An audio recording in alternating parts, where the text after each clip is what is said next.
নমস্কার বন্ধুরা, তোমরা সবাই কেমন আছো? আশা করি সবাই ভালো আছো।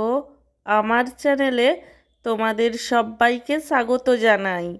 আজকে আমার সকালের জলখাবারে কি কি মেনু আছে তারই ভিডিও তোমাদের সাথে শেয়ার করব। আজকে আমার সকালের জলখাবারে রয়েছে গরম গরম পেটাই পরোটা, তার সাথে রয়েছে আলুর তরকারি এবং সব শেষে রয়েছে একটি রসগোল্লা। আমার আজকের এই সকালের জলখাবারের মেনুটি তোমাদের কেমন লাগলো সেটা কমেন্ট করে জানিও। আর ভিডিওটিতে লাইক দিতে এবং চ্যানেলটিকে সাবস্ক্রাইব করতে একদমই ভুলো না। সব শেষে তোমাদের সবাইকে জানাই আমার তরফ থেকে অসংখ্য ধন্যবাদ ভিডিওটি দেখার জন্য। এতদিন তোমরা যেভাবে আমার পাশে ছিলে আগামী দিনেও ঠিক সেভাবেই পাশে থাকবে, এই অনুরোধই তোমাদের কাছে আমি করব।